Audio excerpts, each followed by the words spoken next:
Surabaya Mengaji. Yuk, dukung dakwah Surabaya Mengaji. Salurkan harta terbaik Anda untuk operasional dakwah.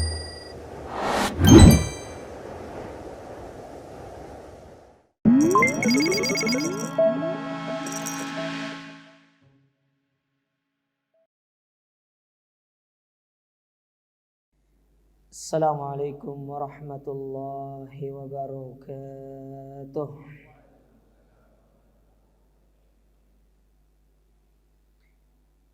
Innal hamdalillah nahmaduhu wa nasta'inuhu wa nastaghfiruh wa na'udzu billahi min shururi anfusina wa sayyiati a'malina. Man yahdihillahu fala mudilla lahu ومن يضلل فلا هادي له وأشهد أن لا إله إلا الله وحده لا شريك له وأشهد أن محمدا عبده ورسوله. أما بعد فإن أصدق الحديث كتاب الله وأحسن الهدى هدى محمد صلى الله عليه وعلى آله وسلم وشر الأمور محدثاتها فإن كل محدثة بدعة وكل بدعة ضلالة وكل ضلالة في النار. معاشر المسلمين والmuslimat, ikhwani fillah, para jamaah yang semoga senantiasa dirahmati Allah. Alhamdulillah, kita bersyukur kepada Allah Azza wa Jalla pada kesempatan yang berbahagia ini. Allah kembali mempertemukan kita di dalam majlis yang mulia ini.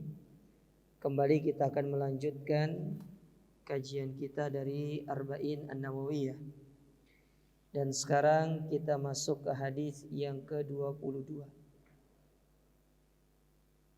Hadis yang ke-22. Hadis yang ke-22 ini diriwayatkan dari Al-Imam Muslim dari sahabat Abu Abdullah Jabir ibn Abdullah Al-Ansari radhiyallahu taala anhu. Jadi dari sahabat Jabir bin Abdullah radhiyallahu taala anhu. Tapi dikatakan di sini anna rajulan sa'ala an-nabiy sallallahu alaihi wasallam faqal, bahwasanya pernah ada seorang bertanya kepada Nabi alaihi salatu wassalam. Dia berkata, ara'aita idza shallaitul maktuba wa sumtu ramadhana wa ahlaltul halala wa haramtul harama wa lam azid ala dhalika syai' adkhulul jannata. Bagaimana pendapatmu wahai Rasulullah, apabila aku hanya salat yang wajib, berpuasa di bulan Ramadan, menghalalkan yang halal dan mengharamkan yang haram, dan aku tidak menambah dari yang demikian itu sedikit pun. Jadi aku sholat, aku puasa, zakat juga iya. Aku keluarkan yang aku melakukan yang halal, aku tinggalkan yang haram. Pertanyaannya, apakah dengan melakukan yang demikian itu sudah cukup bagiku untuk masuk surga? Qala, maka Nabi SAW mengatakan, na'am, iya. Ya, kamu masuk surga. Nah, di sini diriwayatkan oleh Imam Muslim dalam sahihnya pada Kitabil Iman pada bab Bayanul Iman, tentang penjelasan iman, nomor yang ke-18. Nomor yang ke-18. Baik, kita baca syarahnya sekarang. Berkata Syekh Muhammad bin Shalih Al-Utsaimin,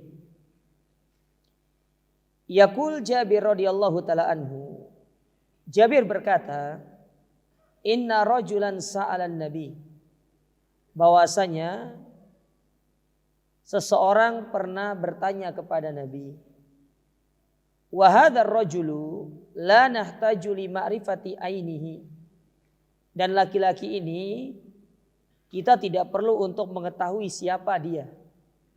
Jadi nggak perlu tahu namanya siapa. Ya, nggak perlu kepo. Sopo sing takon iku. Nggak perlu. Ya, karena kita juga tidak ada hajat kepada yang bertanya. Li'annal maqsudul qadiyata allati waqa'at. Ya. Karena yang penting itu apa yang ditanyakan oleh orang ini. Yang bertanya nggak penting, tetapi yang ditanyakan itu yang paling penting. Konten pembicaraannya dia itu. Dia bertanya kepada Nabi itu yang paling penting. Wala nahtaju ila ta'abi fil bahsi anhu, dan tidak perlu kita melelahkan diri kita untuk mencari siapa orang ini. Ya, enggak perlu. Tapi kalau jenengan pengen nyari ya monggo. Kayaknya tidak disebutkan namanya. Tapi ada sebagian para ulama yang mereka menyebutkan, tapi umumnya tidak disebutkan. Ya.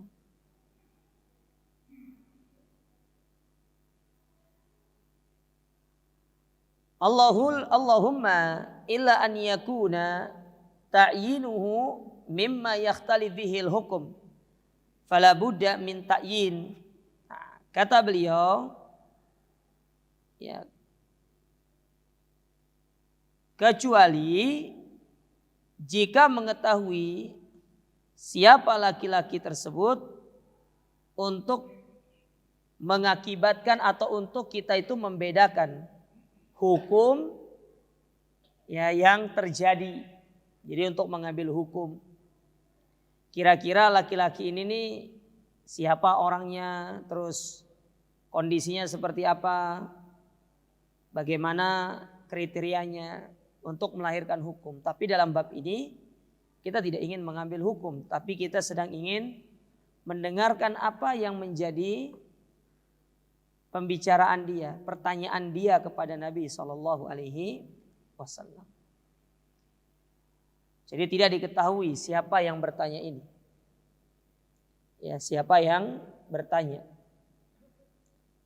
Tetapi kata para ulama, biasanya kalau pertanyaan itu diawali dengan ya Rasulullah, jadi yang bertanya itu mengawali dengan sebutan ya Rasulullah atau ya Nabi Allah, biasanya yang bertanya itu adalah kalangan para sahabat.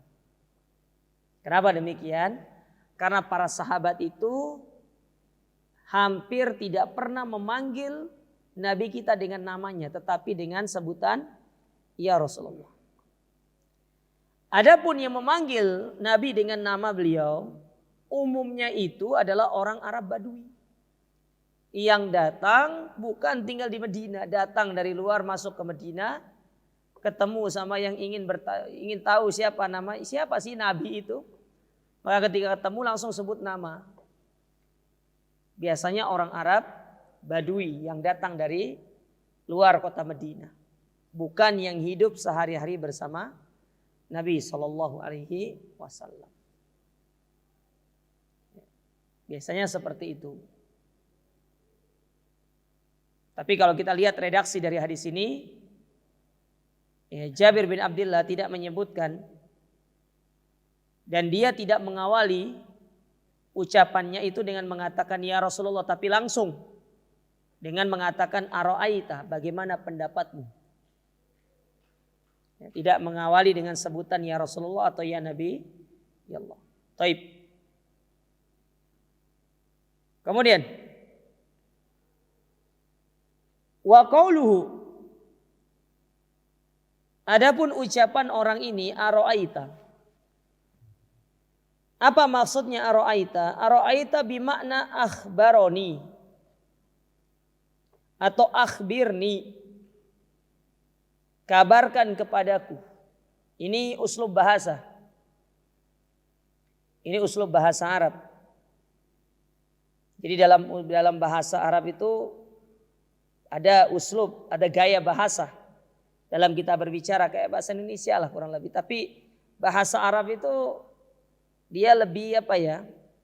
Uslubnya itu lebih luas, lebih banyak. Kadang kata yang kita tahu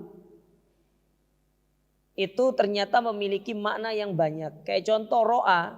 Ro'a itu kalau yang baru belajar bahasa Arab itu umumnya ro'a dia taunya cuma melihat, artinya melihat. Ro'a itu. Padahal ro'a itu bisa artinya adalah pendapat. Seperti ucapan ini, aro'aita, bagaimana pendapatmu? Bagaimana pandanganmu? Jadi tidak bisa diartikan di sini aro'aita bagaimana atau apakah engkau telah melihat? Tidak bisa, karena uslubnya tidak masuk di situ.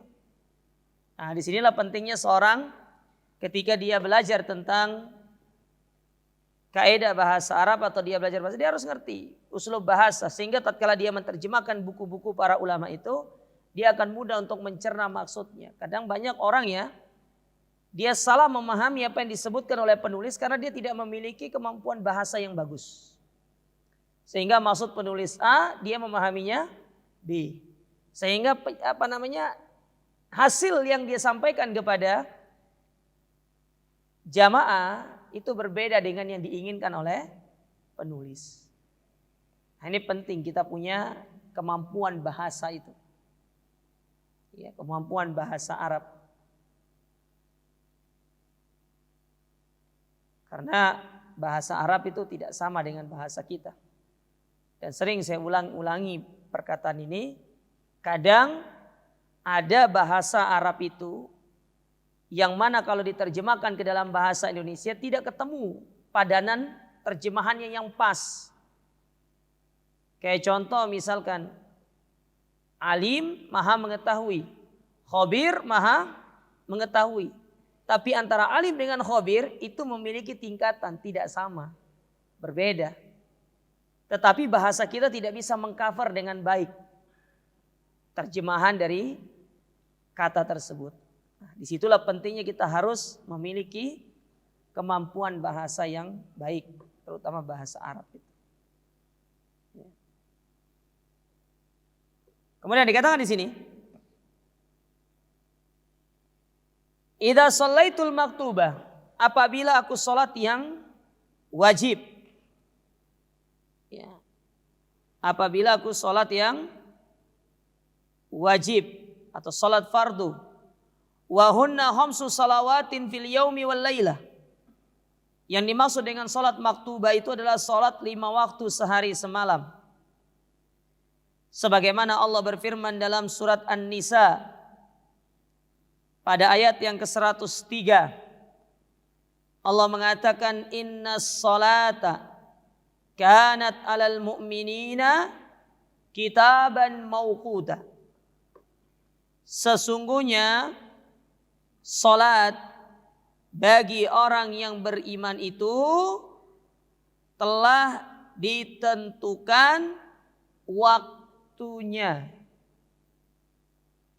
Di antara penafsiran para ulama waktunya itu adalah waktu pelaksanaannya. Salat duhur jam berapa? Salat asar jam berapa? Salat maghrib jam berapa? Kita tidak boleh melakukan salat-salat tersebut di luar waktunya kecuali karena ada udzur. Dan itu berlaku hukum nanti jama' atau qashar. Dan perlu diingat, jama' itu boleh dilakukan oleh orang mukim dan oleh orang safar.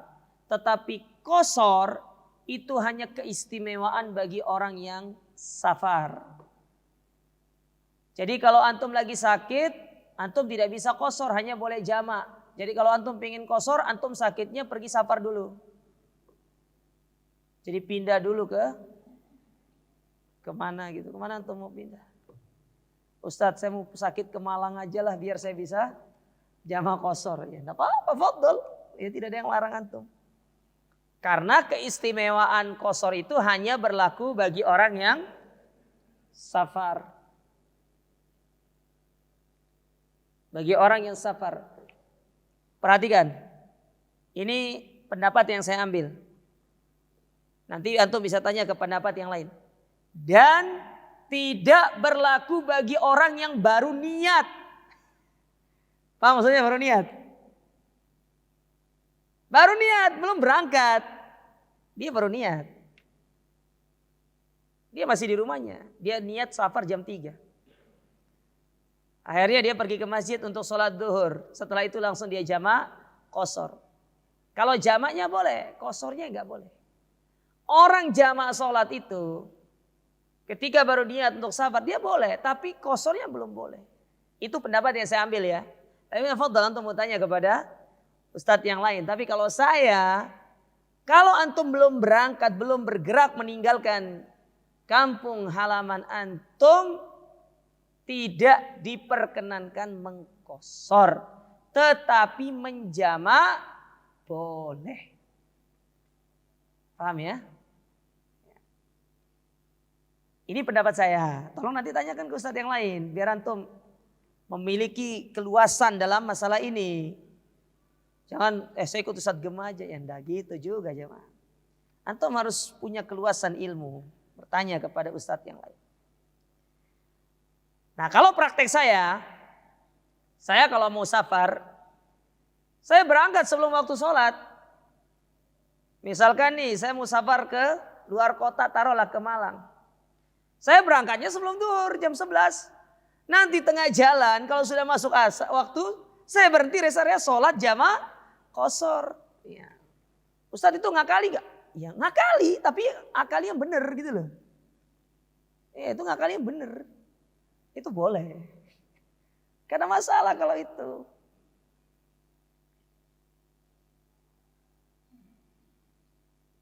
Sama seperti orang yang ingin safar hari Jumat. Apakah boleh sholat Jumat itu di qashar atau di jamak dengan sholat asar? Khilaf panjang dari kalangan para ulama. Sebagian ulama mengatakan tidak boleh. Karena sholat Jumat itu bukan sholat duhur. Ya. Sholat Jumat itu bukan sholat duhur. Karena dia mengatakan bahwasanya memang waktunya dilakukan di waktu zuhur. Tetapi kalau orang luput darinya sholat Jumat maka dia mengganti dengan sholat zuhur. Jadi dia tidak boleh menjamak dan mengqasharnya. Ya. Akan tapi pendapat ini tidak dipilih oleh Imam An-Nawawi. Al-Imam An-Nawawi dalam buku beliau Majmu' Syarah Muhadzab, buku dari kalangan mazhab Syafi'i yang besar, beliau memilih pendapat apa alasan orang tidak boleh menjamak sholat Jumat dengan sholat asar bagi orang yang mukim atau mungkin bagi orang yang musafir yang ingin mengqasharnya. Selama sholat Jumat itu dilakukan di waktu zuhur, maka dia terhitung waktu zuhur. Maka selesai Jumatan, dia boleh untuk melakukan sholat asar. Langsung dia menjamak sholat asar dengan sholat Jumat. Ini pendapat Imam Nawawi. Tapi saya tidak pilih pendapat beliau. Tapi antum kalau pilih pendapat Imam Nawawi, antum harus komitmen. Tidak boleh hanya karena ada hal tertentu baru antum pilih. Nanti kalau tidak ada hal tertentu antum pilih yang lain. Nah ini namanya ini kayak bunglon masuk kandang kambing yang ngembek ini.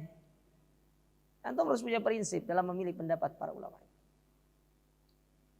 Tapi kalau antum tanya praktek saya, nah, ini praktek saya nih. Kalau saya bersafar hari Jumat, ya udah saya berangkat aja. Kan tidak wajib orang musafir itu sholat Jumat. Betul atau tidak? Tidak wajib. Jadi antum berangkat aja sebelum Jumatan. Nanti sampai rest area, antum sholat duhur dengan asar secara jamak qashar. Ustaz, ada orang Jumatan di rest area. Antum cari rest area yang lain. Yang tidak ada sholat Jumatnya. Saya tuh juga bingung ya. Orang sholat Jumat di rest area itu ya. Oh, bagi pegawainya mungkin ya. Tapi bagi orang yang musafir itu kan tidak wajib sholat Jumat. Sebenarnya yang kita itu kenapa melakukan sholat Jumat? Karena ada Ustadz kurang mancep di hati. Hati-hati itu syaitan. Syaitan yang menjadikan antum itu kurang mancep. Padahal orang safar itu kan tidak wajib melaksanakan sholat Jumat. Tidak wajib. Ya. Tidak wajib. Ya, kecuali kalau antum mengambil pendapat yang safarnya itu 80 kilo baru. Ya, kalau di bawah 80 kilo antum pergi kemana? Ternyata Jumatan, ya udah antum mampir sholat Jumat. Kita kembali ke sini. Ya, kita sedang tidak bahas fikih ya. Antum fikih nanti sama ustadz yang lain. Jadi kitaban mauquta maksudnya adalah waktunya telah ditentukan. Sholat asar itu dari waktu kapan sampai awalnya dari jam berapa sampai akhirnya jam berapa itu sudah ada. Tinggal bagaimana disesuaikan saja. Ya. Lalu kata Syekh, wa ghairul khamsi la yajibu illa li sababin yaqtadi wa hadha yu'rafu bit ta'ammul. Maka kata beliau, kata Syekh Muhammad bin Shalih Al-Utsaimin, maka selain sholat 5 waktu, tidak ada yang wajib kecuali karena sebab yang mewajibkannya. Ya. Kecuali kalau ada sebab yang mewajibkan. Tapi selain itu, sholat yang wajib itu hanya sholat 5 waktu. Sisanya sholat an-nawafil, sholat sunnah. Sholatut tatawwu. Ya, sholat yang sifatnya sunnah. Tapi meskipun sunnah jamaah, kerjakan. Antum tidak bisa mengerjakan semua sholat sunnah karena berat. Antum cari sekiranya yang paling mudah untuk dilakukan istiqomah. Dengan harapan kelak nanti itu yang menjadi akhir kehidupan kita. Ustadz, saya kayaknya mampunya sholat duha saja. Kalau sholat tahajud kayaknya susah, apalagi shift malam Ustadz. Sudah, sholat duha. Saya kayaknya bisanya sholat rawatib, gak ada masalah. Yang penting ambil bagian. Jangan meninggalkan bagian kita dari ibadah-ibadah sunnah. Karena sebagaimana fungsi dari ibadah sunnah itu menutupi bolong-bolong yang ada pada ibadah yang wajib. Kan kita tidak bisa jamin diri kita kan sempurna mengerjakan ibadah yang wajib tuh. Sekarang antum masuk sholat berjamaah maju takbir Allahu Akbar. Iya, rakaat pertama khusyuk, rakaat kedua. Sebentar, kunci motor saya mana ya? Mulai. Syaitan. Nah, hal-hal yang seperti itu perlu untuk ditutup. Nah, cara untuk menutupnya ya sholat sunnah itu. Ibadah sunnah itu. Kita yang ada di sini, mau saya mau antum, hampir sulit untuk kita mendapatkan kehusyuan dalam sholat. Hampir sulit. Ya. Kecuali orang-orang yang bermujahadah, bersungguh-sungguh untuk menggapai kehusyuan itu, Allah akan mudahkan. Kalau model-model kita ini yang sholatnya hanya dijadikan sebagai sekedar menggugurkan kewajiban, lebih mudah syaitan itu menggoda kita. Kecuali kalau sholat itu sudah antum jadikan sebagai kebutuhan primer, sebagai bentuk antum selalu bermunajat kepada Allah dengan sholat, Allah mudahkan untuk menggapai kehusyuan. Tapi kan nyatanya banyak di antara kita sholat itu sekedar menggugurkan kewajibannya.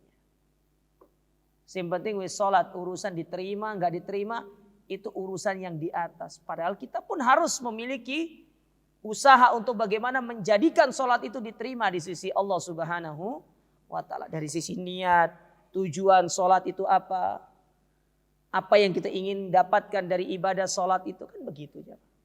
Bukan sekedar yang penting ada waktu, sudah waktu sholat, selesai itu tunggu lagi. Enggak begitu konsep ibadah itu. Ibadah itu kebutuhan. Bukan sebuah hal yang antum paksa, apa istilah itu ya? Dipaksa, bukan. Kebutuhan ibadah itu. Kita yang butuh sama ibadah itu. Layaknya antum butuh makan dan minum gitu loh. Antum tidak makan sehari lemes. Nah orang kalau nggak beribadah harusnya itu dia lebih lemes. Tapi kan mindset kita selama ini ibadah itu hanya sekedar satu hal yang memberatkan kita. Suatu kewajiban yang ya wis lah. Kewajiban kok, ada kewajiban rutin harian, ada yang sifatnya mingguan, ada yang bulanan, ada yang sifatnya tahunan. Enggak seperti itu, kebutuhan ibadah itu. Maka coba lihat, dari Nabi kita bisa berkaca. Kenapa Nabi tidak merasakan sakit kaki beliau karena bengkak ketika beliau sholat? Karena ibadah yang beliau sudah lakukan itu sudah sampai pada taraf menikmati bagaimana manisnya ibadah tersebut. Sehingga rasa sakit itu hilang dalam diri. Kalau kita kan beda. Nah, kita belum sampai ke situ. Kita perlu harus belajar lagi. Berupaya lagi untuk sampai ke bab itu. Ya masih ada waktu. Coba kita challenge diri kita. Bukan sekedar challenge itu perkara dunia tok. Urusan agama pun men-challenge diri kita. Ya. Mungkin yang usia 70 tahun tidak ngerti challenge. Maksudnya challenge itu adalah kita, ini yang milenial apa? Menjadikan diri kita itu tertantang gitu loh. Ya, kita diri kita semangat gitu loh. Jangan mau kalah sama yang muda. Kalau di luar sana ada yang mengatakan biarkan yang muda yang beraksi. Ya, kalau kita balik, ya yang tua pun tidak mau kalah gitu loh. Berlomba-lomba dalam kebaikan. Ketika Allah Ta'ala mengatakan wasari'u ila magfiratim min rabbikum, Allah tidak menyebutkan usia. Usia berapapun monggo boleh masuk ke dalam perlombaan tersebut.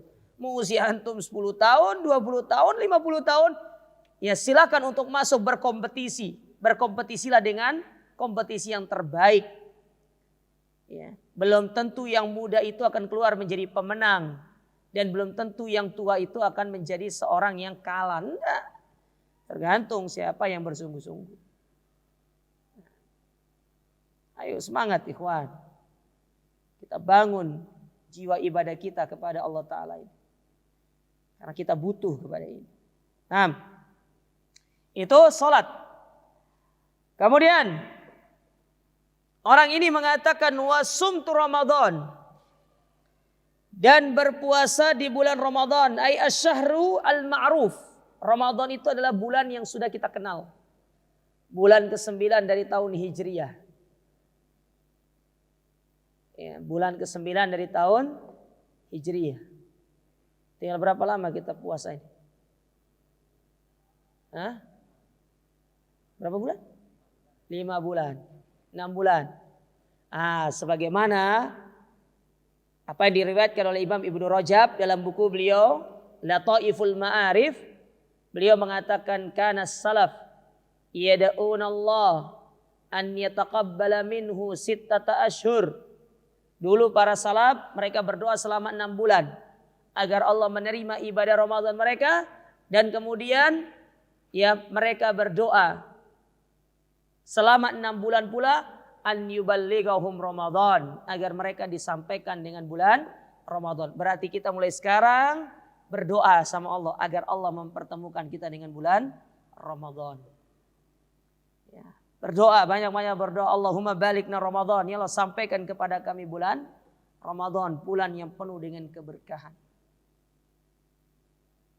Coba antum lihat di antara keberkahan bulan Ramadan itu, panganannya akeh. Betul nggak? Saya ke masjid nggak ono panganan nih. Besok Ramadan. Benar nggak? Banyak makanan, banyak. Itu di antara keberkahan bulan Ramadan. Bahkan banyak orang sudah meninggalkan sunnah di bulan Ramadan. Yang harusnya berbuka dengan kurma, tetapi diganti orang Indonesia itu kurma itu sunnah. Tapi sing wajib gorengan. Akhirnya keluar bulan Ramadan lemak tok isinya. Banyak minyak.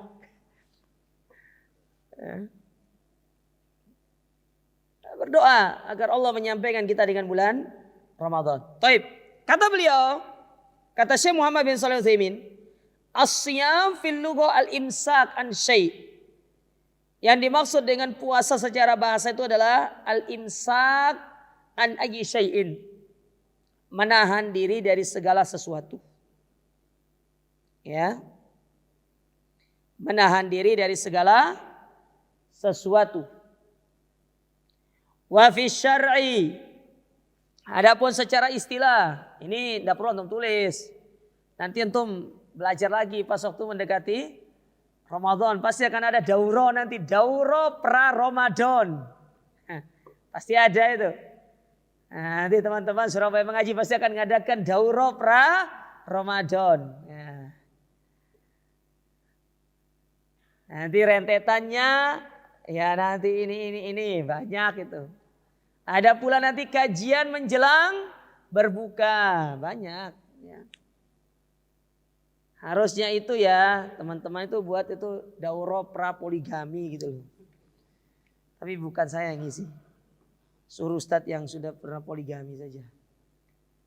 Tapi bagi yang serius, bagi yang cuma bercanda nggak usah ikut. Apalagi cuma jadi singa di grup. Giliran di dunia nyata jadi Hello Kitty. Usah. Di grup kayak singa. Kayak macan yang menerkam musuhnya. Giliran depan istrinya. Oh enggak Ustaz, saya menghormati istri saya Ustaz. Gimana? Loh, puji ber. Ada dulu.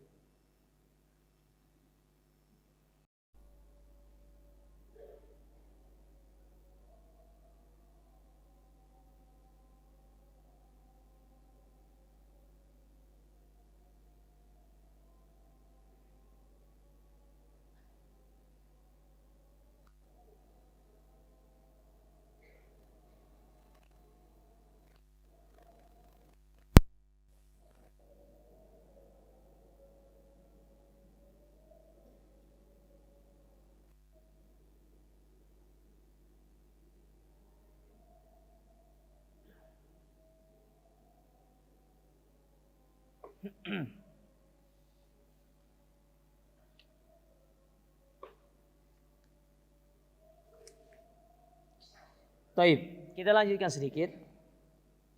Jadi secara bahasa puasa itu adalah menahan diri dari segala sesuatu. Wa fi syar'i, adapun secara istilah, wa al-imsaku anil muftirat min tulu'il fajri ila ghurubi syamsi ta'abbudan lillahi azza wa jalla.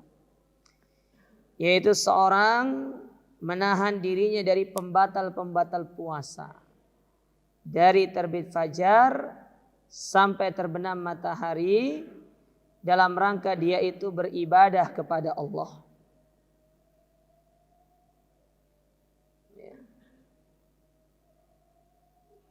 Jadi ada niat untuk beribadah. Sehingga kata Syekh di sini, kata ta'abbudan lillah kharaja bihi ma law amsaka anil muftirat hamiyatan li nafsihi au tatabbuban.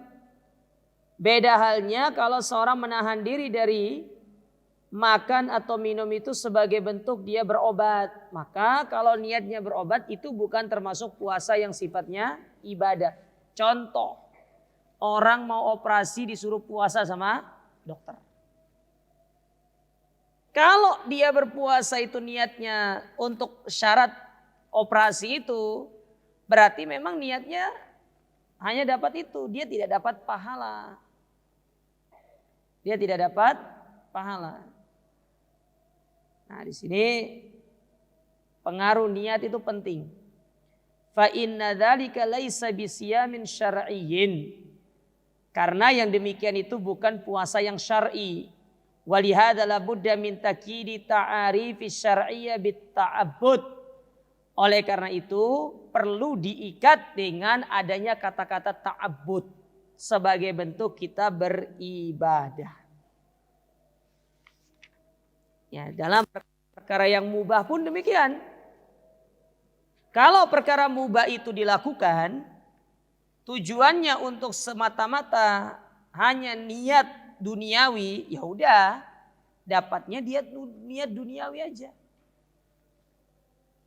Ada orang dia menjaga pola makannya supaya tidak gemuk misalkan, supaya badannya stabil. Ya udah dapatnya itu. Tapi kalau ada orang jaga pola makannya supaya badan saya tetap stabil, supaya bisa ringan terus beribadah sama Allah Ta'ala, tidak malas beribadah sama Allah, beda. Itu mendapat pahala. Ada orang kerja hanya sekedar cari uang untuk biaya hidupnya, ya udah dapatnya itu. Tapi ada orang kerja, kenapa kerja? Tanggung jawab di hadapan Allah untuk anak istri saya. Sebagai kepala rumah tangga saya bertanggung jawab kepada mereka di hadapan Allah. Ibadah. Sehingga setiap langkah, setiap waktu yang antum habiskan itu dinilai pahala dan sebagai penghapus dosa. Enak ya dapat pahala itu ya. Cuma kadang-kadang kita lupa niat itu aja. Benar, keluar rumah itu jarang kita niat itu. Coba kalau keluar rumah itu saya niat, ya enggak usah disebutkan nawaitul amala ya libahsi anin nafaqah li zauja, Anda perlu. Cukup keluar itu, ya udah niatnya dalam hati aja. Ya, bekerja untuk tanggung jawab di hadapan Allah Ta'ala untuk istri dan anak-anak saya sudah. Bismillah berangkat. Berdoa, cari rezeki yang halal, pulang yang halal untuk kasih orang-orang di rumah sudah. Kemanapun antum berangkat, antum bekerja, antum selalu dinaungi dengan keberkahan dari Allah. Nah, penting niat itu. Ya, makanya diantara sebab kenapa hadis Arba'in itu diawali dengan hadis masalah niat, agar kita benar-benar memperhatikan perkara yang satu ini. Ini perkara yang sepele, sering dilalaikan tapi dia berdampak besar di dalam kehidupan manusia.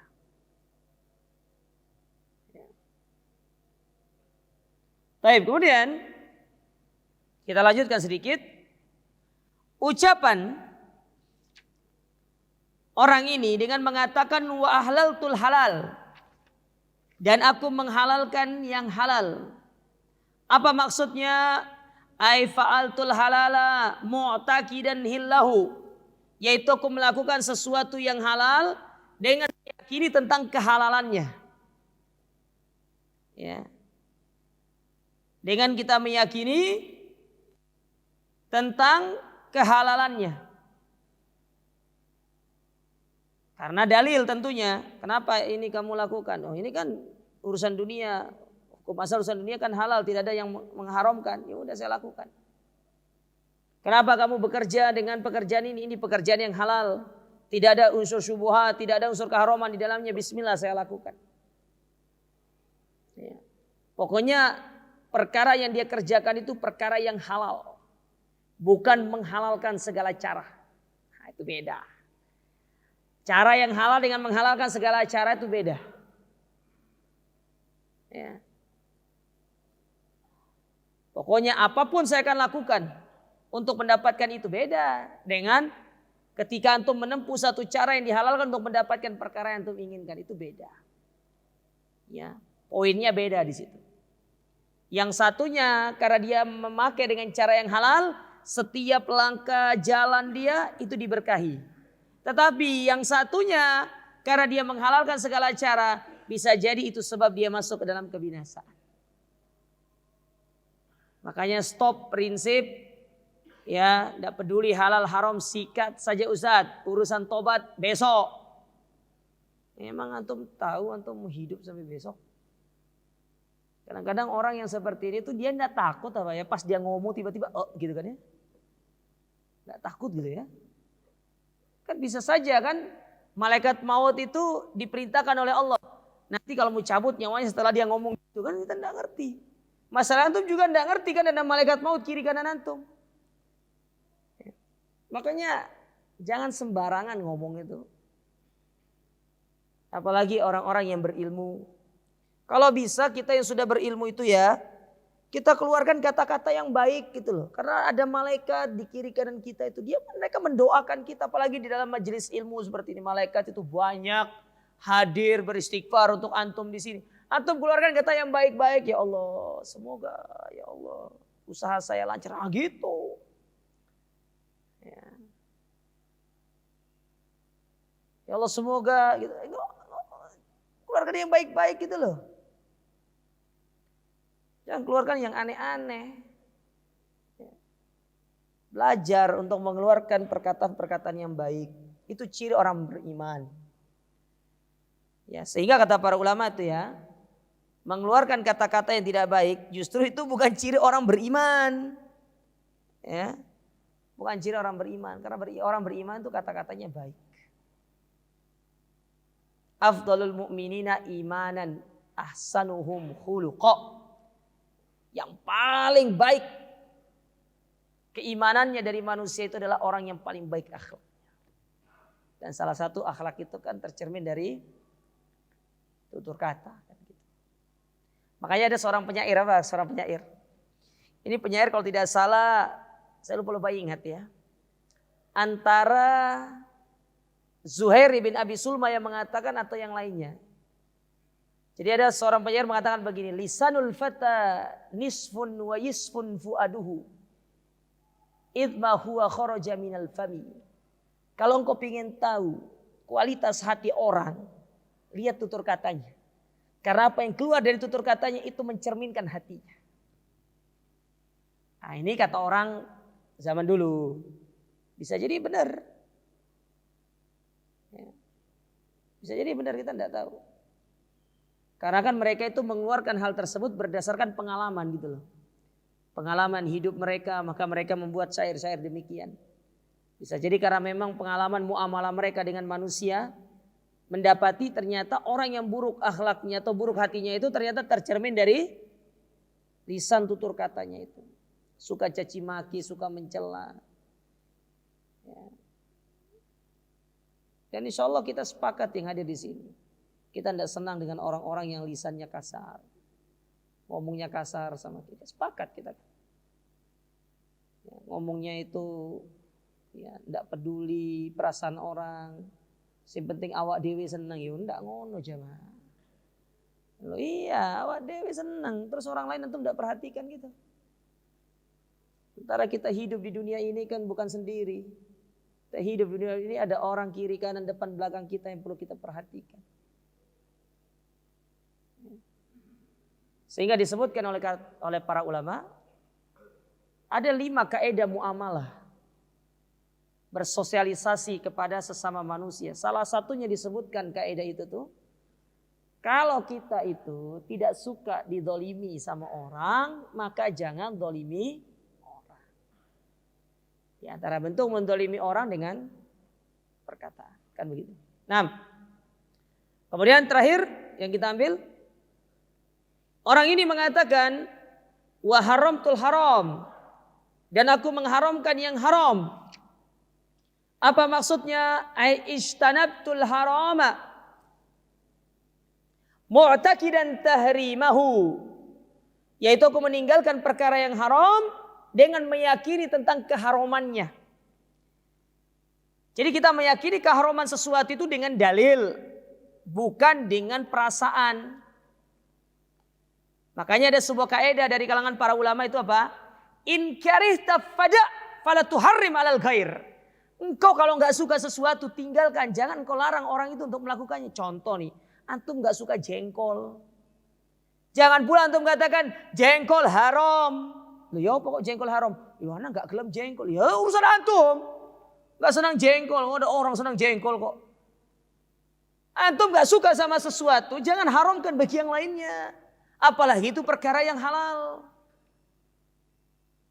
Kecuali kalau itu disepakati oleh syariat tentang masalah keharamannya. Tapi kalau di situ sifatnya adalah kembali kepada individu, misalkan ya antum tidak suka jengkol, yang satu nggak suka terasi misalkan. Jangan pula nanti terasi apa hukum terasi haram. Loh, kok bisa terasi haram? Iya, karena saya tidak suka terasi. Ya, bagi antum haram, antum tidak senang. Tapi bagi yang lain, ya sambal terasi kan enak. Apalagi dicocol sama mangga muda. Sudah gitu mangga mudanya nyuri lagi. Tapi kalau kita ingat-ingat masa SMP, masa anak-anak dulu jemaah, emang mangga curian itu enak ya. Makanya ikhwan, antum yang pernah curi mangga orang itu bertobat. Antum kembalikan mangga itu jemaah. Antum pernah curi mangga orang, kembalikan. Ya. Antum harus cari yang semisal dengan itu. Atau antum minta dihalalkan. Pak, saya dulu pernah curi mangga jenengan, mau minta. Ya. Hati-hati jemaah. Kadang-kadang ada orang yang banyak suka melakukan manipulasi mangga. Jadi ada mangga tetangga yang lah iki kok daunnya ke rumah, tapi kok buahnya ndak. Ya apa ceritanya iki? Ditaruh, diambil gala, ditaruh, dari akhirnya mangganya ke pekarangannya, berlaku hukum. Kalau masuk pekarangan halal. Halal. Iya. Ini subhanallah ya. Kembalikan mangga orang ya Pak. Pernah ngambil mangga orang, kembalikan. Ya. Dulu kita masa-masa jahiliyah kan banyak melakukan demikian toh. Ya, sudah minta maaf sama orang. Dulu kita zaman-zaman dulu masih anak-anak, ya anak SD kan kita tidak ngerti, gitu kan. Ya, pergi ke ke kebun orang. Di kebun orang itu ada pohon bidara yang buah-buahnya itu matang-matang. Ambil kayu, shoot, lempar. Dipadu parani sama yang punya kan. Ya, antum minta maaf, saya dulu pernah ngambil buah bidara gitu kan. Kecuali kalau ada tulisan pelang di situ, halal boleh diambil. Nah beda, antum tidak perlu minta maaf. Tapi kalau antum ngambil punya orang, nah, subhanallah. Ya. Apalagi kayak anak-anak zaman sekarang tuh ya jarang ya pergi cari buah bidara, jambu monyet itu loh. Ya diambil anunya itu, diambil kemudian ditimbang, jarang kayak gini sekarang. Orang sekarang itu sibuk sama HP kerjanya anak-anak. Ya, ini contoh masa anak-anaknya tidak bahagia. Yang tidak pernah mandi di sungai, tidak pernah cari buah daun bidara itu tidak bahagia masa kecil. Tapi mungkin ini bisa saya sampaikan. Insyaallah kita lanjutkan pada pertemuan berikutnya. Aku qouli hadza subhanakallahumma rabbana bihamdika asyhadu an la ilaha illa anta astaghfiruka wa atubu ilaik. Assalamualaikum warahmatullahi wabarakatuh.